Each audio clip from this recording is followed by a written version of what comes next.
हरे कृष्णा कृष्ण कृष्ण हरे हरे, हरे राम राम राम हरे हरे। श्री प्रभुपाद की। हरे कृष्णा। पंखा जरूरत है? फैन जरूरत है? फैन की कर सकते हैं? नहीं ऐसा कुछ ना? तो आज एक विशेष दिवस है।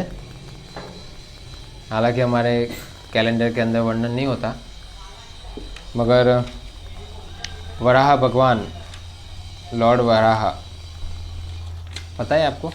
वराह पता है ना? उनका आज प्राकट्य दिन है। और हाँ, गर्भोदक सागर, ये गर्भोदक सागर है ना नीचे, वहाँ गिर गई थी, पतन हो गया था पृथ्वी का। ये जब प्रलय का समय होता है ना, तो पतन हो गया, तो उसको उद्धार के लिए भगवान ने प्रकट हुए थे। तो विशेष दिवस है। तो ये एक भजन है दशावतार स्तोत्रम, उसमें जो भगवान जितने भी अवतार हुए उनका वर्णन है। तो उसमें यहाँ पर बताया गया है, वसति दसन शिखरे धरणी तव लग्ना, शशिनी कलंक कलेव निमग्ना, केशव धृता सुकर रूप जय जगदीश हरे। हे केशव, हे जगदीश, हे वरा का रूप धारण करने वाले श्री हरि, तुम्हारी जय हो। जो पृथ्वी ब्रह्मांड के तल पर गर्भोदक सागर में डूब गई थी, वह चंद्रमा पर धब्बे के समान तुम्हारे दांत के अग्रभाग में स्थित रहती है। तो जब प्रलय का समय हुआ था और नया कल्प शुरू होने वाला था, तो उस समय ब्रह्मा जी का क्या होता है, रात से दिन होती है।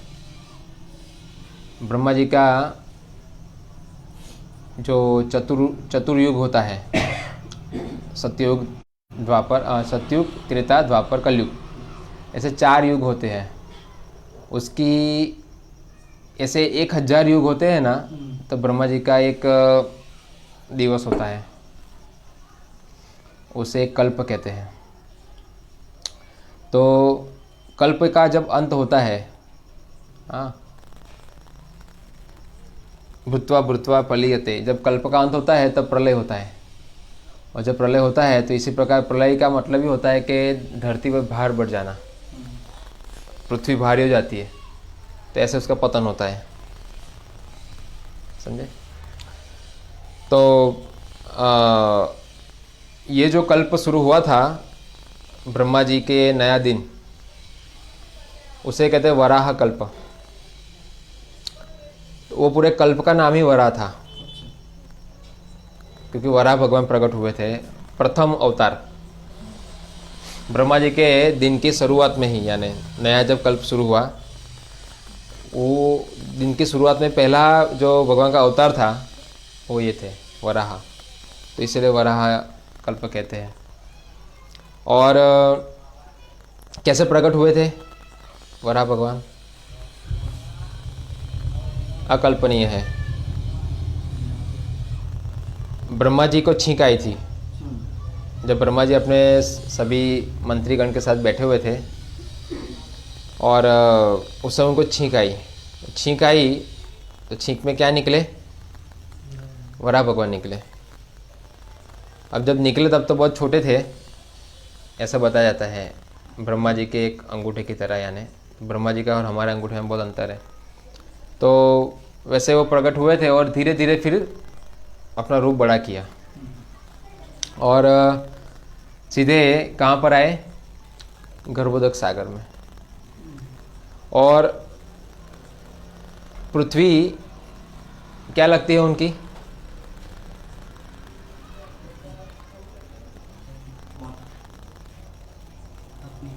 पत्नी। माँ तो हमारी लगती है। हाँ, ब्रह्मा जी की माँ लगती है, कृष्ण की पत्नी है। तो भगवद गीता में बताते हैं, ममे वांस जीव लोक जीवभूत सनातन, के सभी मेरे अंश है। और पृथ्वी हमारी माँ है, जैसे हमारी कही है ना, 7 मदर, 7 मदर, उसमें पृथ्वी होती है एक। और पृथ्वी क्या करती है? माँ है यानी पालन करती है।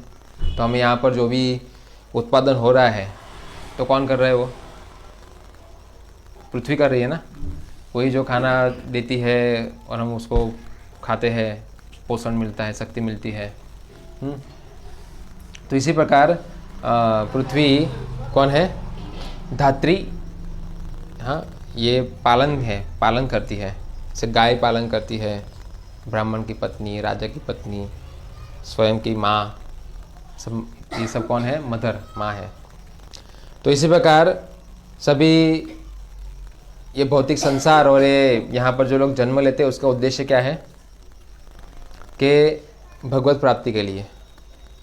और इस प्रकार अगर पतन रहेगा तो उसको उद्धार करने के लिए भगवान ने वचन दिया है। हाँ, परित्राणाय साधूनां विनाशाय च दुष्कृतां धर्म संस्थापनार्थाय संभवामि युगे युगे। तो भगवान आते हैं, बार बार उनकी ड्यूटी है आना सभी के कल्याण के लिए। तो इस प्रकार जब पृथ्वी संकट में थी गर्भोदक सागर में, तो भगवान उसको पुनरुत्थान के लिए, वापिस स्थापना करने के लिए प्रकट हुए। और जब भगवान उसको वापिस धारण करके ला रहे थे, यानी सुकर रूप। अभी बताइए कि गर्भोदक जो सागर है वो गंदा है। क्या है वो? जल गंदा है। और उस गंदे जल में अगर पृथ्वी गिरेगी तो भगवान कौन सा अवतार हो सकता है लेने के लिए? से संसार में हम देखते हैं जहाँ पर गंदगी होती है वहाँ पर कौन होता है? सूअर होता है। तो भगवान ने अपनी भगवत्ता दिखाने के लिए, अपनी सर्वोपरिता दिखाने के लिए भगवान ने उस समय कौन सा अवतार लिया? वराह। एक नियम भी है ना इस संसार का कि जहाँ गंदगी होती है वहाँ सूअर होता है। तो भगवान ऐसी गंदगी में कौन गिरे हुए थे? हम। पृथ्वी में कौन? हम ही तो रहते हैं ना, समझे ना। और सिर्फ हम का मतलब कि हिंदू नहीं और एक टुकड़ा नहीं। जैसे अभी हम भारत कहते हैं, इलावर्ष कहते हैं। क्या कहते हैं उसे? इलावर्ष। इलावर्ष के बाद हुआ भारतवर्ष। पहले इसको इलावर्ष कहते थे, फिर भारतवर्ष हुआ, अभी क्या हो गया? इंडिया। अभी एक टुकड़ा हो गया, यानी पूरी पृथ्वी को इलावर्ष कहते थे। सोचिए, तो पूरी पृथ्वी ही गिरी हुई थी, यानी सभी को उद्धार करने के लिए वरा। तो वरा किसके भगवान है? किसके भगवान है? किसके? अभी हम क्या कहें? लोग तो यहाँ फाइटिंग कर रहे हैं, तो हमारे भगवान नहीं है, ये तो हमारे नहीं है, मगर सभी के हैं। अहम सर्वस्व प्रभवो मत्तम सर्व प्रवर्तते। कृष्ण कहते सब कुछ मुझसे आता है। ईशावास्यम इदम सर्वम यत्किंच जगत्या जगत। सब कुछ भगवान श्री कृष्ण का है। और इसी प्रकार अपनी भगवत्ता दिखाने के लिए भगवान आए और ऐसी मलिनता से जो ग्रस्त थी पृथ्वी उसको वापिस, और कैसे? सुकर रूप। सुकर नहीं है, सुकर रूप में आए, मगर वो सुकर नहीं है। हाँ, वो सुकर है नहीं, वो रूप लेके आए हैं। क्योंकि भगवान को हम क्या कहते हैं? सर्वशक्तिमान कहते हैं कि नहीं? तो सर्वशक्तिमान का मतलब क्या हुआ? सर्वशक्ति मतलब यही हुआ कि जो हम नहीं सोच सकते वो कर सकते हैं। जहाँ हम ये कहते हैं कि भगवान तो ऐसे नहीं हो सकते, तो वही वो करके दिखाते हैं। इसे कहते हैं भगवान। अगर मानो भगवान ये करके ना दिखाए तो फिर वो सर्वशक्तिमान है? नहीं है। तो सर्वशक्तिमान है, इसीलिए वो नरहरि रूप में भी आते हैं, मीण शरीर में भी आते हैं, कच्छप में भी आते हैं। राम, फिर वामन, पूरा ब्रह्मांड नाप लिया था। तो इस प्रकार भगवान अपने ही भगवत्ता दिखाने के लिए यहाँ पर आते हैं। और जैसे अलग अलग रूप है, मीण शरीर मछली, कश्यप कछुआ, और ये तो अलग अलग रूप ले रहे हैं, मगर एक्चुअली है कौन? वो है कौन? तो यहाँ पर जयदेव गोस्वामी क्या कहते हैं? केशव धृता दशविध रूपा जय जगदीश हरे। हाँ, कि वो कौन है? तो ये कहते हैं भगवान श्री कृष्ण। देखिए यहाँ पर हर एक लाइन के अंदर आता है केशव धृता, भगवान श्री कृष्ण को संबोधित करते हैं। ये 10 अवतार धारण करने वाले श्री हरि कृष्ण। तो सभी के कौन है? तो आगे आदि कृष्ण है। हमें क्या लगता है कि जो भी अलग अलग रूप आते हैं तो हम उनको उनकी ओरिजिनल यानी वास्तविकता से अलग कर रहे हैं, है ना? ऐसा नहीं। जिस प्रकार हम देखते हैं कई बार पहले वो चीनी की एक स्वीट आती थी, पता है? एक आदमी आता था छाता लेकर, छाता लेके आता था, उसमें एक बड़ा सा ऊपर चिपका रखते थे। वो चीनी को पता नहीं एकदम लिक्विड फॉर्म में कुछ करते थे, चिंगम जैसा। तो वो बच्चे आएंगे उनके पास और उसके पास कुछ होता था, कुछ चाट वगैरह, कि भाई क्या खाना है? तो बोला चकली या शेर। तो वो क्या करता, यहाँ से लेता था और फिर उसको ऐसे ऐसे बना के देता था। तो ऐसे भगवान के अवतार अलग अलग फॉर्म लेके आते हैं, मगर वास्तविक जैसे वो खिलौने बना के खिलाता था, मगर है क्या? वो चीनी है। इसी प्रकार भगवान के सभी अवतारों के आदि क्या है? कृष्ण। समझे? तो सभी अवतार भगवान धारण करके आते हैं समय अनुसार, स्थिति अनुसार, किस समय क्या रूप लेके आना है। जैसे यहाँ पर है कि गर्भोदक सागर में पृथ्वी गिर गई, तो वहाँ पर हंस अवतार तो नहीं आएंगे ना? हाँ, नहीं आएंगे वहाँ पर, समझे? तो वहाँ पर किस चीज़ की ज़रूरत रहती है? जो जिसकी ज़रूरत है वहाँ पर, जिस फॉर्म की, वो लेके भगवान आते हैं। और सुकर रूप का मतलब क्या था? जंगली सुकर जिसके दांत रहते हैं, और इसी प्रकार धारण करके लेकर आए भगवान, ऐसा। तो विशेष यानी ये भगवान की भगवत्ता है। और भगवान के कौन सा वर्ण था ये शरीर का? श्वेत, श्वेत, श्वेत, सफ़ेद कलर के सुकर। एक लाल कलर का रहता है रक्त, एक श्वेत, ऐसा। तो इस प्रकार भगवान का ये रूप था, बहुत ही सुंदर अद्भुत रूप है ये। भगवान कोई भी रूप लेके आ सकते हैं, मगर कौन रहते हैं वो? सच्चिदानंद। सच्चिदानंद यानी भगवान हमेशा अपनी भगवत्ता दिव्य रूप में रहती है। जन्म कर्म च में दिव्यम। भगवान के हम हमेशा सब जन्म दिव्य रहते हैं, भौतिक नहीं रहते, क्षणिक नहीं रहते। हम सब क्षणिक है। हमारा इस शरीर से हम और कोई रूप नहीं बना सकते। इस शरीर को हम बदल सकते हैं? नहीं बदल सकते ना। मगर भगवान अपनी भगवत्ता कोई भी रूप में प्रकट कर सकते हैं, इसे कहते हैं भगवान। तो इसी प्रकार भगवान आए और उसको धारण किया और ला रहे थे, तो फिर एकदम से क्या हुआ? विलन आया, हिरण्याक्ष। हिरण्याक्ष को वरदान मिला था यानी वरुण जी से, कि भाई उसको लड़ने का शौक था यानी। तो भाई कौन? तो भाई विष्णु, पावरफुल व्यक्ति, वही तुमसे फाइट कर सकते हैं। और फिर भगवान वहाँ पर गए तो बोले, ए शुकर, क्या ये तेरी औकात है? तो उसको लेके जा रहे, ऐसा वैसा सब बोले।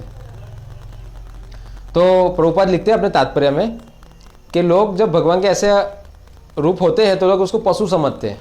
जैसे मीन है, कश्यप है, नरहरि, लोग क्या समझते हैं? जानवर है। तो मगर यहाँ पर बताया कि जब हिरण्याक्ष ने चैलेंज किया तब भगवान ने फिर क्या किया? गदा से फाइट किया।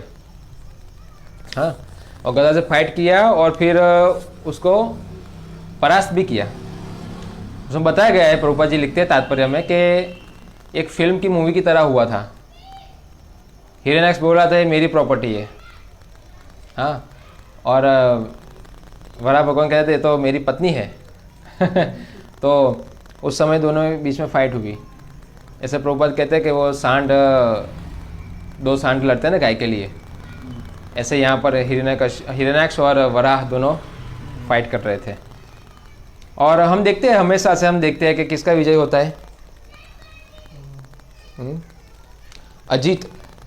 भगवान का नाम ही है एक अजीत, उनको कोई जीत सकता नहीं है। आज तक हम देखते हैं भगवान की हमेशा जीत होती है। भले बहुत सारे लोग लांछन लगाते हैं, हाँ इस प्रकार रावण तो बहुत शक्तिशाली था, वो ऐसा कर लेता है, तो किसी तरीके से छल से उसको मार दिया। तो हर अवतार में भगवान सबको मारते हैं, हर समय छल होता है। हाँ, ये छल को कोई समझ नहीं पाते क्या? तो कहने का मतलब ये है कि मूर्खता ये लोग की कि भगवान से विरोध करते हैं, युद्ध करना चाहते हैं। हाँ, इसलिए उनको परास्त होना पड़ता है हमेशा से। ये एक विधान है, भगवान का एक संविधान है कि हमेशा उनका विजय रहता है, कभी पराजय होता नहीं है। और इसी प्रकार यहाँ भी हिरण्याक्ष का पराजय हुआ और फिर भगवान उसको परास्त कर उसको लेकर वापिस कहाँ से आ रहे थे? कौन सा लोक है नीचे से? जगदीश पढ़ो। वितल, ये सब जो नीचे के लोग हैं ना, वहाँ लेकर वो ऊपर आ रहे थे। उसका डिस्टेंस कितना है हम सोच भी नहीं सकते। इतने एक एक प्लेनेट से डिस्टेंस है लंबा। और भगवान उसको पृथ्वी कितनी बड़ी है? ऐसा कहा गया है भागवतम में कि हमारा जो ये ब्रह्मांड है 400 करोड़ माइल है और पृथ्वी कितनी बड़ी होती है? कितनी बड़ी होती है पृथ्वी? उसकी कंपेयर में तो बहुत छोटी है नहीं, मगर हम कितने छोटे हैं कि हमें पूरी पृथ्वी दिखती नहीं है। कितने छोटे हम, बहुत बड़ी है, समझे? और उसी पृथ्वी को भगवान वराह ने जब अपने दांतों पे रखा था तो क्या दिख रही थी वो?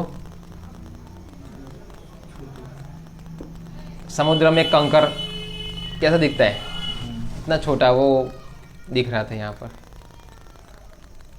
कितना बड़ा रूप होगा भगवान का, कल्पना नहीं कर सकते, इतना बड़ा रूप था। इसे कहते हैं जय जगदीश हरे। क्या कहते हैं? जय जगदीश हरे। और जब भगवान आ रहे थे ऐसे, तो फिर उनको थोड़ा विश्राम करने का मन हुआ। तो विश्राम कहाँ किया उन्होंने? कहाँ विश्राम कर सकते हैं? तो पूरा स्पेस है ना पूरा। उन्होंने विश्राम किया था यमुना तट पर, मथुरा में। अभी हम ये समझ रहे कि पृथ्वी तो यहाँ थी, तो फिर मथुरा कहाँ से आ गया? वो तो यहीं था ना। मगर बताया है कि पृथ्वी का पतन हुआ था, मथुरा का नहीं हुआ था। भगवान के जितने भी धाम है ना, हम जो देख रहे हैं अभी, वृंदावन, मथुरा, द्वारिका, अयोध्या, जगन्नाथपुरी, मायापुर, ये सब धाम कभी पतन नहीं होते। कभी प्रलय होता है ना, इस धाम को कुछ नहीं होता। इसलिए नहीं कहा गया हमारे शास्त्रों में कि जब मृत्यु आए तब धाम में जाके रहो, उससे पहले। क्योंकि धाम जो होता है ना वो रक्षित रहता है, उसको प्रलय का कोई प्रकार कोई नुकसान होता नहीं है, सनातन दिव्य है। तो इसी प्रकार वो मथुरा यमुना तट पर वराह भगवान ने विश्राम किया था। और विश्राम करते समय पृथ्वी को नीचे नहीं रखा था। कोई व्यक्ति को बोझा लेके जाता है सूटकेस लेकर, तो क्या करता है? बैठने के लिए सूटकेस रखता है, फिर बैठता है। उन्होंने पृथ्वी ऐसे ही रखी थी और बैठ गए थे।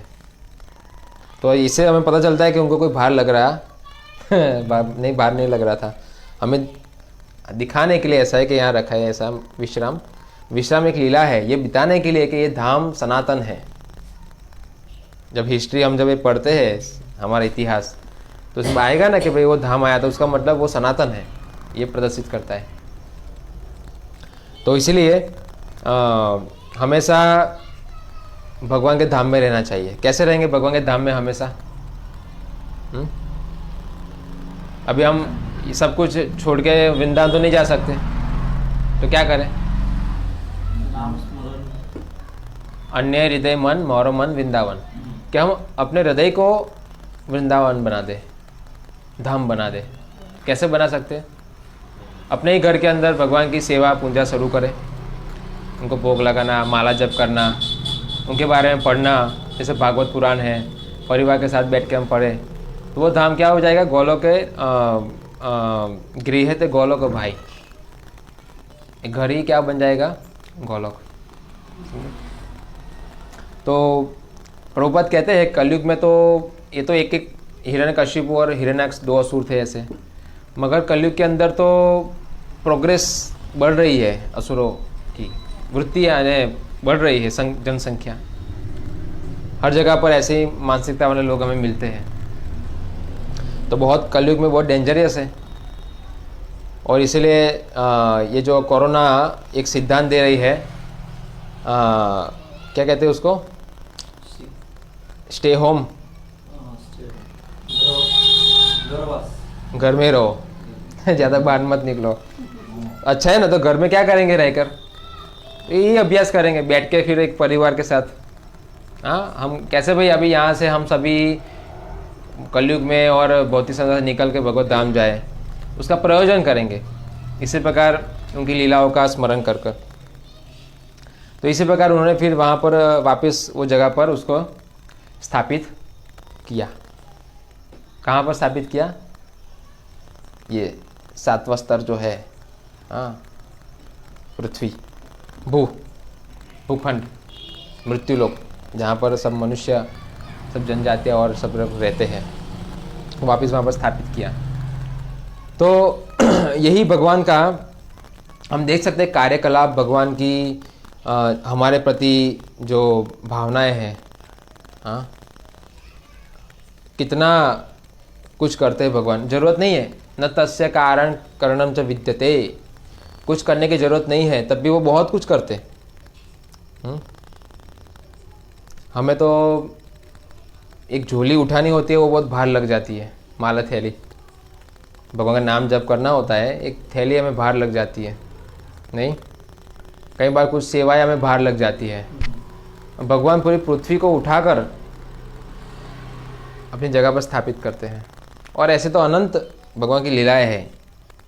हाँ, मिन शरीर के अंदर वेदों की रक्षा की, कश्यप रूप में समुद्र मंथन के समय, हाँ, भगवान रामचंद्र, वराह, कितना कुछ यहाँ पर लोगों के उद्धार के लिए करते हैं। और हम किस प्रकार हमारा पतन हो, इस प्रकार कार्य करते हैं। तो भगवान के कार्यकलापों से हमें ये सब सीखना मिलता है कि हम कुछ करें उनके लिए। वो तो अभी लोग क्या करते हैं, अभी जैसे स्टीफन हॉकिंग से ये सब लोगों ने एक चिंतन किया, क्या किया कि भाई ऊपर से कोई एक बड़ा पत्थर गिरने वाला है और ये पूरी पृथ्वी, ये सृष्टि का विनाश कर देगा।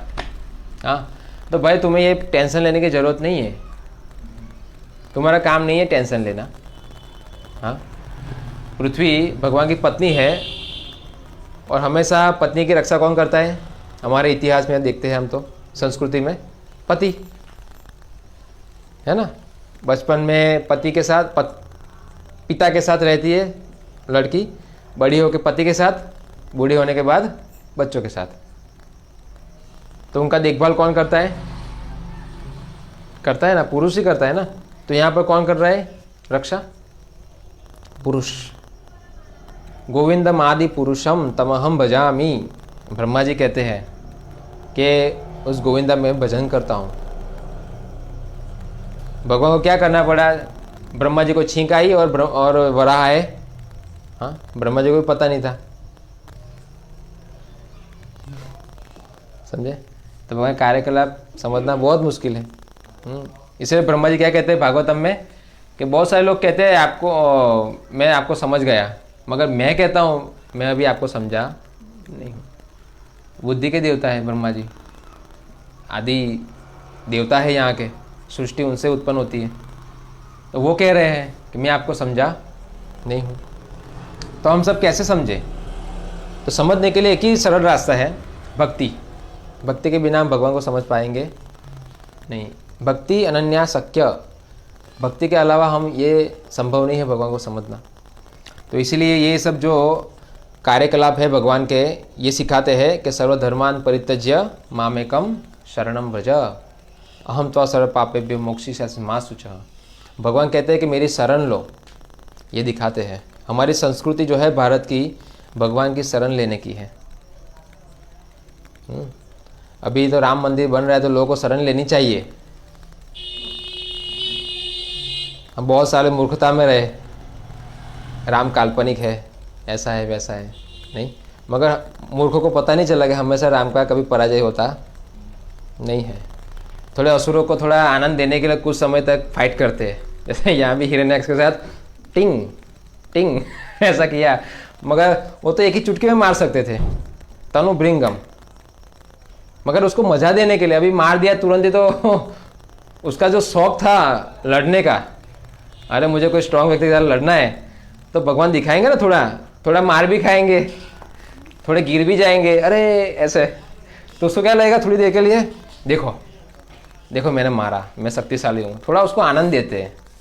मगर फिर क्या करते हैं, ज़्यादा भी आनंद जरूरी नहीं होता, और भी काम होते हैं भगवान को, चल बेटा अब तू जा तो इस प्रकार भगवान उनका संहार करते हैं। तो इसी बहुत समय तक चलता रहा ऐसा नास्तिकवाद, मगर अभी उसका संवाद हुआ और वापिस लोग अच्छी तरीके से भगवान की शरण लेंगे, भक्ति करेंगे। सब डार्विनवाद के जो सिद्धांत है सब क्या होते हैं, नष्ट होते हैं। इवोल्यूशन थियरी, तो कहते हैं हम एक अमीबा थी, फिर ये हुआ वो हुआ वो हुआ वो हुआ करके फिर एक मनुष्य बना। तो कहते हैं यहाँ पर पहले मछली थी, फिर कुरमा हुआ, फिर क्या हुआ, शुकर हुआ, फिर नरहरि हुए, फिर वामन हुए, फिर भृगुपति हुए, ऐसे विकास होते होते होते होते इवोल्यूशन थियरी। तो भक्तिवेदांत ठाकुर कहते हैं इवोल्यूशन थियरी कोई नई नहीं है भाई, ये तो भगवान ने खुद बना के दिखाई थी लोग डार्विन को कहते हैं इवोल्यूशन थियरी बनाई ऐसा। हाँ, मगर वो थियरी से क्या हुआ, नास्तिक बने लोग। क्या बने कि डार्विन खुद नास्तिक बन गया था जब उसकी लड़की मर गई। तो इसी प्रकार यहाँ पर आस्तिक इवोल्यूशन थियरी है। कैसी, केशव धृता, हाँ, सुकर रूपा जय जगदीश हरे, कि ये तो उद्धार करने के लिए लेते हैं, वास्तविक ये कुछ है नहीं। तो बहुत ही अच्छा भगवान का आज दशावतार और ये वराह अवतार है।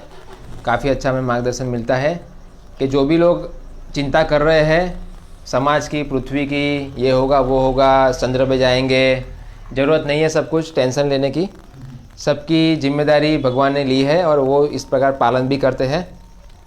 तो बस माँ की गोद में जब बच्चा शरारती होता है तो भार होता है, मगर शांत होता है तो क्या होता है, भार होता नहीं है।